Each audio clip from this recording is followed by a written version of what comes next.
Good morning class 8 के सभी student. जैसा कि हम लोग पार्ट 6 पढ़ रहे थे मातृभूमि, तो मातृभूमि में हम लोगों ने शुरू के 6 लाइनों को पढ़ा।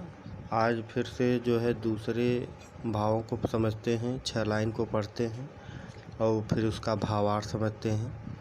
मातृभूमि के विषय में मैथिली शरण गुप्त ने कितना रोचक तथ्य लिखा है, कितना अच्छा कविता लिखा है, इसके विषय में आइए इसका भावार्थ समझते हैं। यहाँ पे दिया गया है दूसरे पंक्ति में कि मृतक समान असक्त विवश आँखों को नीचे, गिरता हुआ बिलोक गर्भ से हमको नीचे, करके जिसने कृपा हमें अवलंब दिया था, लेकर अपने अतुल अंग में त्राण किया था, जो जननी का भी सर्वदा थी पालन करती रही, तू क्यों न हमारी पूज्य हो मातृभूमि मातहि। तो आइए अब हम लोग इसका भावार्थ भी समझ लेते हैं। जैसा कि आप लोग पहले पंक्ति में पढ़े थे, मातृभूमि के विषय में कितना रोचक ढंग से लेखक ने लिखा है। आप शब्दों पर गौर करेंगे। यहाँ पे बताया गया था मातृभूमि के विषय में कि हमारी मातृभूमि का नीला परिधान है, उनका हरा दुपट्टा है।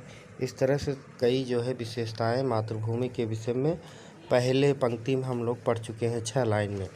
अब दूसरी पंक्ति जो 6 लाइन की है हम लोग इस तरह से पढ़े हैं, तो इसका भावार्थ भी समझ लेते हैं। यहाँ पे कवि जो है बता रहा है मातृभूमि के विषय में कि वह किस तरह से हमारी पूजनीय है, माता है। तो इस तरह से यहाँ पे बता रहे हैं कि मृतक समान असक्त विवश आँखों को मीचे। जिस प्रकार से जब बालक पैदा होता है तो वह एक मृतक के समान होता है, शक्तिहीन होता है। असक्त मतलब होता है शक्तिहीन, और वह जो है मृतक के समान होता है, शक्तिहीन होता है और अपने आँखों को नीचे रहता है, यानी दबाए रहता है, और गिरता हुआ बिलोक गर्भ से हमको नीचे। और जब वह गर्भ में धारण रहता है, जब वो गिरता है तो कहाँ पे जाता है, वह गर्भ से जो है जब भी गर्भ से बाहर होता है, जब देखा जाता है तो वो एक ही जो है करके जिसने कृपा हमें अवलंब दिया था, तो एक ही सहारा होता है उसका, वो है भारत माता, हमारी धरती माता। हाँ, करके जिसने हम कृपा हमें अवलंब, यानी अवलंब मतलब सहारा, हमको सहारा कौन दिया है, हमारी धरती माता ने। और लेकर अपने अतुल अंग में त्राण किया है, और अपने अतुल अंगों में लेकर के अपने जो है अपने बहुत बहुत विशाल अंगों में लेकर के हम लोगों की रक्षा करती हैं हमारी धरती माता। त्राण मतलब रक्षा करना। और जो जननी का भी सर्वदा थी पालन करती रही, जो जननी का भी सर्वदा थी पालन करती रही, तू क्यों न हमारी पूज्य हो मातृभूमि मातहि। जो हमारी माता का भी जो है, हमारी जो माता की भी माता हैं, अर्थात वो हमारी जननी का भी सर्वदा थी पालन करती रही, हमारी माता की भी सदा वो रक्षा करती रही। और इसलिए जो है तू क्यों न हमारी पूज्य हो, इसलिए आप हमारे लिए क्यों नहीं पूज्य हो, आप सबसे बड़े पूज्य हो, आप तो माता के भी माता हो, और आप ही हो मातृभूमि मातहि, आप ही हमारी धरती माँ हो और माता हो। अगले 6 पंक्ति में हम लोग पढ़ेंगे। यहाँ पे जैसा कि देख रहे हैं, कवि बता रहे हैं कि जिसकी रज में लोट लोट कर बड़े हुए हैं, घुटनों के बल सरक सरक कर खड़े हुए हैं, परमहंस राम बाल्यकाल में सब सुख पाए, जिसके कारण धूल भरे हीरे कहलाए, हम खेले कूदे हर्ष युक्त जिसकी प्यारी गोद में, हे मातृभूमि तुझको निरख, हे मातृभूमि तुझको निरख, मग्न क्यों न हो मोद में। तो कहने का मतलब ये है, इसका भी भावार्थ समझ लेते हैं।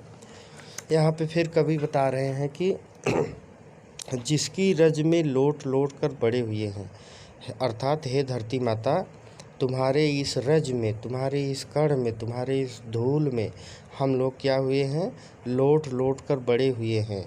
बालक जब पैदा होता है तो मिट्टी से ही वह खेलता है। सबसे पहला नाता उसका मिट्टी से ही जुड़ता है जब धरती पे आता है तो जिसकी रज में लोट लोट कर बड़े हुए हैं, घुटनों के बल सरक सरक कर खड़े हुए हैं। और हे धरती माता, आपके ही सहारे से जो है हम लोग घुटनों के बल सरक सरक कर खड़े होना सीखे हैं। और आप ही के जो है बदौलत यह जो है आपकी धरती इतनी महान है कि हे माता, परमहंस राम बाल्यकाल में सब सुख पाए। जो भगवान श्री राम थे और परमहंस थे, वो बाल्यावस्था में ही आपके धरती माता की रज से ही जो है परम सुख को प्राप्त किए हैं। परमहंस का मतलब होता है सभी ज्ञानों का वेत्ता होता है, जो यानी हर ज्ञान की संपूर्ण प्राप्ति हो जाती है। ज्ञान की संपूर्ण प्राप्ति कर लेना ही परमहंस होता है। तो यहाँ पे इस धरती पे तमाम जो है देवी देवता का वास हुआ है।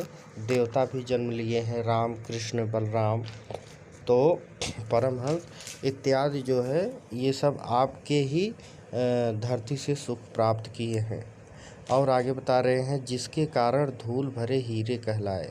और आपके ही धूल मिट्टी से खेल कूद के बड़े हुए हैं और आगे जो है चल कर के हीरे कहलाए, अर्थात बहुत ही महान पुरुष कहलाए हैं। ये धरती माता, ये आपकी ही देन है। आगे फिर बता रहे हैं कि हम खेले कूदे हर्ष युक्त जिसकी प्यारी गोद में, हे मातृभूमि तुझको निरख मग्न हो क्यों न मोद में।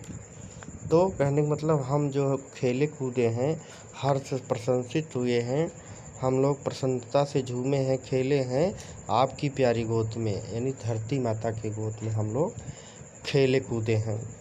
उसके बाद फिर बता रहे हैं लास्ट पंक्ति में, हे मातृभूमि, हे धरती माता, तुझको निरख, तुमको देख करके और मग्न क्यों न हो मोद में। और तुमको देख करके हम लोग क्यों न मौज मस्ती से मग्न हो।